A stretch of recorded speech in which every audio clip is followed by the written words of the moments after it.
کسی گاؤں میں سشما نام کی ایک عورت اپنے بچے کے ساتھ رہتی تھی جس کا نام منوج تھا۔ اس کے خاندان اور ملنے جلنے والوں میں کوئی بھی نہیں تھا کیونکہ سشما نے اپنے پتی سے بھاگ کر شادی کی تھی، لیکن بدقسمتی سے شادی کے کچھ عرصے کے بعد سشما کے پتی کی زیادہ شراب پینے کی وجہ سے موت ہو گئی۔ اس وقت منوج بہت چھوٹا تھا، صرف 9 سال کا تھا۔ سشما اکیلی رہ گئی تھی۔ چھوٹے سے بچے کو پالنا، اس کی اچھی پرورش اس نے اکیلے بہت زیادہ محنت سے کی کیونکہ وہ اپنے بیٹے کو ایک کامیاب انسان بنانا چاہتی تھی اور وہ کبھی نہیں چاہتی تھی کہ وہ سب کچھ اس کے بیٹے کے سامنے آئے جو کچھ اس کے پتی کے ساتھ ہوا۔ ایک دن دونوں ماں بیٹا ٹی وی دیکھ رہے تھے کہ تبھی منوج اپنی ماں سے کہتا ہے، ماں آپ مجھے کسی کے بھی ساتھ دوستی کیوں نہیں کرنے دیتی؟ ہر وقت مجھے کسی سے بھی ملنے سے روکتی رہتی ہو، آخر کیوں؟ بیٹا وہ سب اس لیے کیونکہ تمہارے پتا کو ان کے دوستوں نے ہی شراب کی لت لگائی تھی، پہلے کالج میں، پھر اس کے بعد ان کے آفس میں، اور اس بری عادت نے ان کی جان لے لی۔ میں نہیں چاہتی کہ تمہیں ایسا کبھی بھی کچھ سامنا کرنا پڑے۔ لیکن ماں پتا جی کے دوست اچھے نہیں ہوں گے، سب انسان ایک جیسے تو نہیں ہوتے۔ ہاں میں نے کب کہا کہ سب انسان برے ہوتے ہیں؟ سب انسان برے نہیں ہوتے، اور ہاں ایک بات میری ہمیشہ یاد رکھنا، کوئی بھی اچھا انسان ہمیشہ اچھا نہیں رہتا اور کوئی برا انسان ہمیشہ برا نہیں رہتا، کوئی انسان کبھی بھی رنگ بدل سکتا ہے، یہ بات تم کبھی نہ بھولنا۔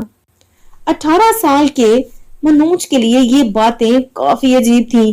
اس کے شوخ چنچل دماغ میں ان باتوں کو بٹھانے کی کوئی جگہ نہیں تھی، لیکن وہ اپنی ماں کے گلے لگ جاتا ہے، اور اب وہ میڈیکل کے لاسٹ ایئر میں تھا جہاں وہ خوب سر توڑ محنت کر رہا تھا اپنی ماں کو خوش دیکھنے کے لیے اور اپنے ڈاکٹر بننے کے خواب کو پورا کرنے کے لیے بھی، اور دوسری طرف اس کی ماں، اس نے کوئی مندر نہیں چھوڑا تھا جہاں اس نے اپنے بیٹے کی کامیابی کے لیے منتیں نہ مانگی ہوں۔ ایسے ہی ایک دن سشما کسی مندر سے دعا کر کے واپس آ رہی تھی۔ جب وہ راستے میں ایک پل سے گزر رہی تھی تو پانی میں اسے ایک تیز روشنی دکھائی دیتی ہے۔ وہ یہ دیکھ کافی حیران ہوئی کیونکہ نہ تو اس پل پر کوئی اور انسان تھا اور نہ ہی کوئی گاڑی گزر رہی تھی۔ اچانک اس روشنی سے ایک روبوٹک ہاتھ باہر آیا اور اس نے سشما کو دبوچ لیا اور اپنے ساتھ گھسیٹتے ہوئے ایک روبوٹک کمرے میں لے گیا۔ جیسے ہی سشما وہاں پہنچی وہ کمرہ غائب ہو گیا، اور دوسری طرف منوج اپنی ماں کو ڈھونڈ رہا تھا جو بہت دیر سے گھر سے غائب تھی۔ اس نے شہر کا کوئی مندر نہیں چھوڑا جہاں وہ اپنی ماں کو ڈھونڈ رہا تھا۔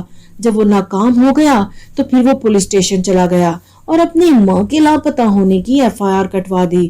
2-3 دن پولیس والوں نے اس کی ماں کو کافی ڈھونڈا، لیکن اس کے بعد تھک کر انہوں نے اسے ڈھونڈنا ہی چھوڑ دیا۔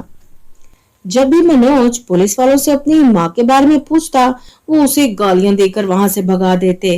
آخرکار منوج نا امید ہو گیا تھا، لیکن اس کے پاس اب ایک ہی راستہ تھا کہ وہ اپنی ماں کے سپنوں کو پورا کرے اور ڈاکٹر بن جائے۔ بالآخر اس کا میڈیکل کالج میں ایڈمیشن ہو جاتا ہے اور وہ اپنی کامیابی کی طرف چلا جا رہا تھا، لیکن اپنی ماں کو بہت یاد کرتا تھا۔ دوسری طرف سشما جب نیند سے جاگتی ہے تو وہ دیکھتی ہے کہ اس کے آس پاس کی دنیا کا تو نظارہ ہی اور تھا، ہوا میں اڑتی ہوئی کاریں اور روبوٹک انسان۔ ہے بھگوان، یہ میں کہاں آ گئی ہوں؟ سمجھ نہیں آ رہا، مجھے تو لگتا ہے میں کسی اور ہی دنیا میں ہوں۔ کیا کروں؟ میرا بچہ میرا انتظار کر رہا ہوگا۔ اور وہ دوڑتے دوڑتے بھاگتے بھاگتے اپنے گھر تک بھاگنے کی کوشش کرتی ہے، اور اس کی نظر ایک دم اپنے گھر پر پڑتی ہے جہاں عالی شان گھروں کے بیچ میں اس کا ٹوٹا پھوٹا گھر موجود تھا۔